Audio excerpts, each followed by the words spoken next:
Bismillahirrahmanirrahim. Assalamualaikum warahmatullahi wabarakatuh. Selamat datang dan selamat bergabung di SMA Negeri 1 Bukit Tinggi.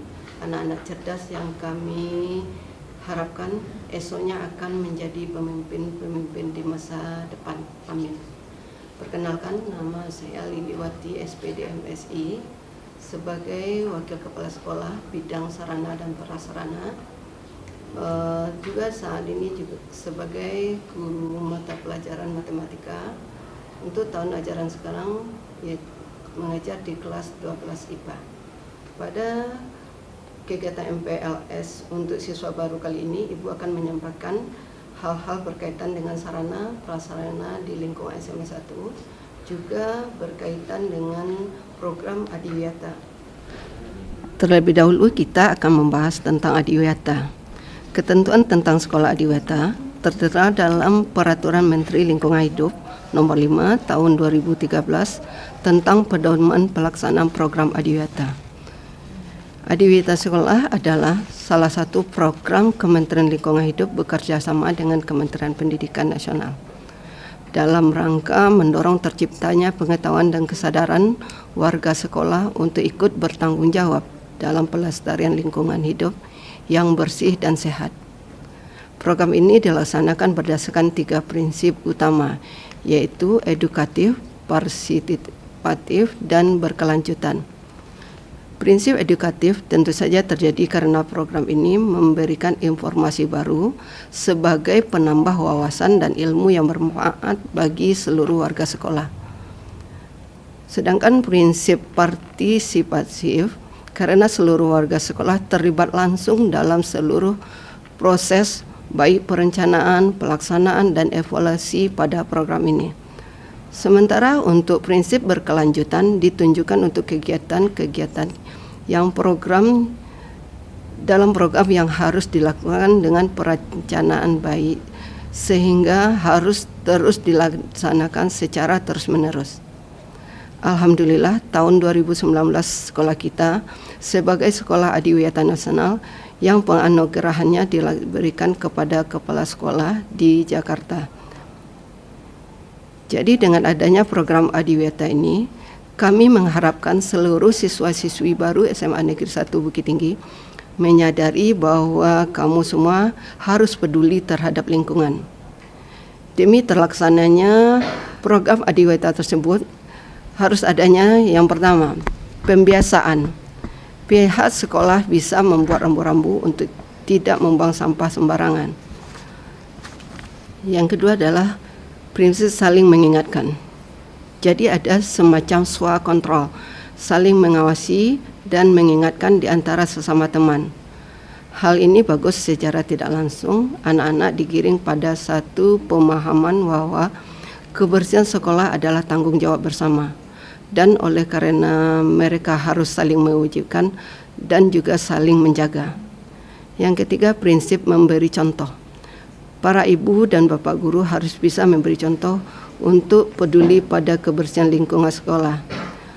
Demikian juga kakak kelas dapat memberi contoh kepada adik-adiknya dengan kesediaan untuk memungut sampah yang tercecer. Lakukan ini sambil memberikan arahan kepada seluruh anggota sekolah. Prinsip keempat yaitu kegiatan bersama. Di sini tujuannya itu mengajak anak-anak untuk bersama-sama membersihkan ruang kelas, di mana anak-anak dapat dibagi menjadi beberapa kelompok. Dan tiap kelompok bertanggung jawab membersihkan bagian tertentu dari isi kelas. Cara ini akan meningkatkan rasa memiliki pada mereka. Harapannya tanpa diminta lagi mereka akan menjaga kelas agar tetap bersih dan nyaman. Dan yang tidak kalah pentingnya itu tentang kebersihan toilet. Toilet biasanya menjadi ukuran bersih tidaknya suatu lingkungan sekolah. Kalau toiletnya bersih, biasanya bagian dari sekolah juga akan bersih, asri dan tertata dengan baik. Yang keenam yaitu membuat asri. Dalam kegiatan pembelajaran ada hari tertentu yang digunakan untuk mengajak anak-anak menanam bunga, sayur, dan pohon. Selain itu membuat lingkungan sekolah akan indah dan sejuk. Anak-anak juga turut menjaganya. karena tanaman tersebut mereka yang menanam, dan sudah barang tentu karena tanaman tersebut hasil karya sendiri, mereka tidak akan merusaknya. Yang ketujuh itu media ekspresi, sebagai upaya melatih anak menjaga kebersihan lingkungan sekolah adalah dengan menyediakan media bagi mereka untuk mengekspresikan kegemarannya dalam mencoret-coret, bertujuan agar anak-anak tidak akan iseng menggambari dinding-dinding sekolah. Jadi ada 7 prinsip yang dapat dilakukan sekolah untuk menggalakkan adiwiyata. Selain program adiwiyata SMA 1 ini, SMA Negeri 1 juga dinobatkan sebagai sekolah sehat, sekolah ramah anak, sekolah sadar hukum, dan banyak lagi gelar-gelar yang diraih SMA Negeri 1 Bukit Tinggi. Jadi diharapkan dengan datangnya siswa-siswi baru SMA Negeri 1 Bukit Tinggi, maka SMA Negeri 1 dapat meraih hasil dan prestasi yang lebih baik. Amin ya rabbal alamin. Setelah program adiwiyata tadi, kita lanjut ke pengenalan lingkungan sekolah.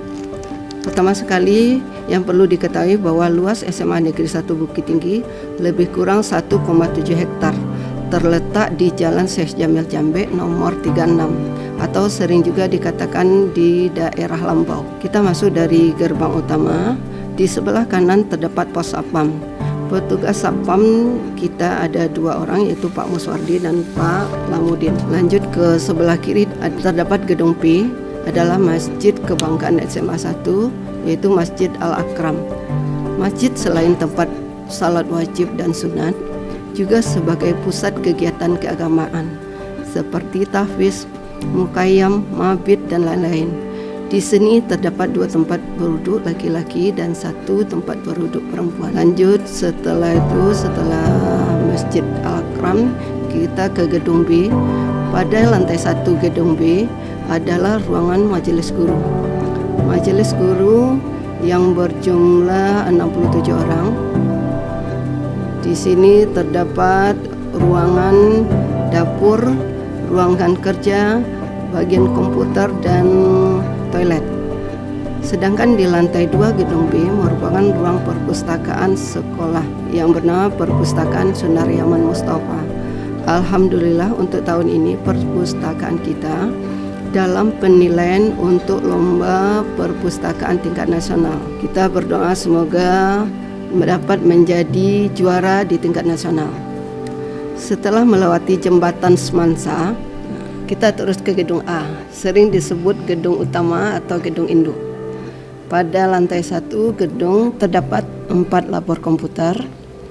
Sebelah kanan adalah labor 1 dan sebelah kiri terdapat labor 2, 3, dan 4. Di sebelah labor 1 terdapat ruang wakil. Lalu lobi sebagai tempat penerimaan tamu dan juga bisa sebagai tempat keluar masuk. Tetapi di lobi ini siswa dilarang melewatinya. Setelah lobi ada ruang BK, tempat siswa dan siswa-siswi berkonsultasi bermacam masalah. Lanjut ke ruang berikutnya adalah ruang tata usaha dengan 27 orang pegawai tata usaha. Di depan ruang tata usaha terdapat ruang kepala sekolah. Lanjut ke lantai 2 gedung utama, terdapat ruang belajar, yaitu kelas 11 IPA 1 sampai 11 IPA 8. Naik ke lantai 3 gedung utama, terdapat ruang belajar kelas 10 IPA 1 dan sampai dengan 10 IPA 8. Ditambah 1 kelas 10 IPS 1.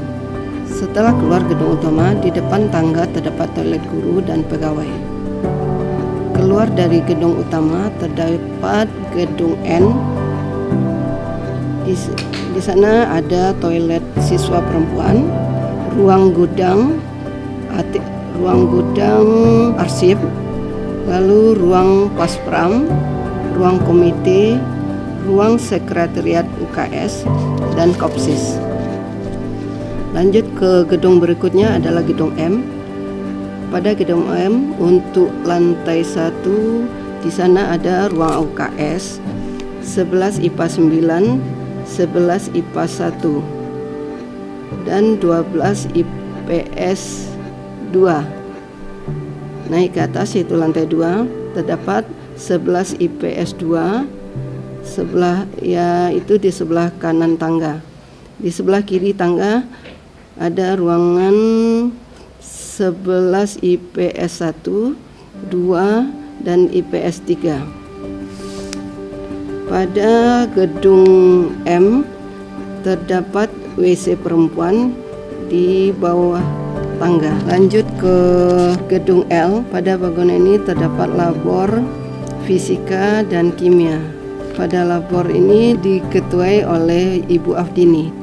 Lanjut ke gedung K, di lantai 1 terdapat kelas 12 IPA 8, IPA 7, IPA 6 dan IPA 5.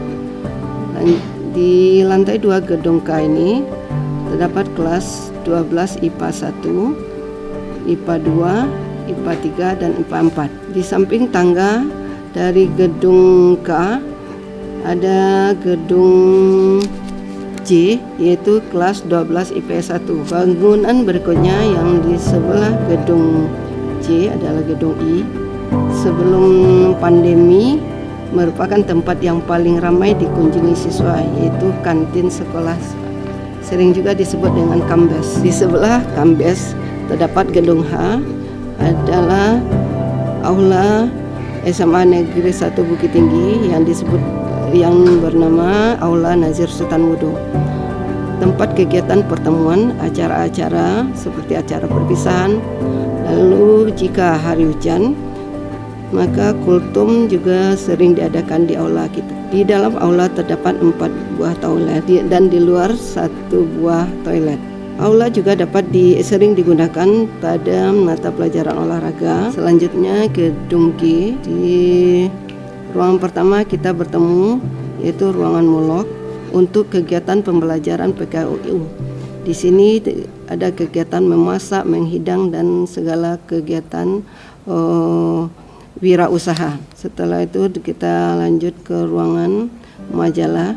Pada ruang ini akan dirancang untuk 3 ekskul yang berkaitan dengan majalah, yaitu sinema, LIFO, dan majalah sendiri. Sebelah ruangan majalah terdapat ruangan galeri, tempat kegiatan seni, di mana di sana terdapat alat-alat melukis dan alat-alat mengolah barang bekas jadi pajangan atau alat-alat lainnya yang cukup bermanfaat seperti tempat tisu, bunga dan tas. Lalu gedung F. Di gedung F terdapat ruangan kesenian, lalu ruangan alumni, ruang OSIS, dan terakhir adalah ruang TRRC, tempat pertemuan yang anggotanya agak terbatas, yaitu kurang lebih 60 orang. Di belakang TRC terdapat ruangan yang digunakan untuk ruang-ruangan ekskul. Untuk sementara masih dalam perbaikan. Di sebelah ruangan ekskul terdapat ruang agama. Gedung E lengkap di sana sebagai alat-alat kegiatan keagamaan. Di depan gedung E terdapat ikon SMA 1, yaitu tower air. Untuk saat ini air yang kita gunakan di SMA 1 umumnya berasal dari sumber air yang dari tower tersebut. Air yang didapat dari sumur bor yang digali dengan kedalaman 153 meter. Ini pekerjaannya dilakukan oleh alumni SMA 1. Lanjut ke gedung D. Gedung D terdapat WC siswa laki-laki. Dan setelah itu untuk arah ke belakang, di ujung dekat gerbang belakang terdapat gedung U, adalah asrama sekolah. Demikianlah yang dapat Ibu sampaikan. Kami harap semua siswa-siswi SMA 1 selalu menjaga kebersihan dan juga memelihara semua sarana prasarana yang ada di SMA Negeri 1 Bukit Tinggi ini, agar kita semua nyaman dan betah berada dimanapun di lingkungan SMA Negeri 1 Bukit Tinggi ini. Wabillahi taufiq wal hidayah. Assalamualaikum warahmatullahi wabarakatuh.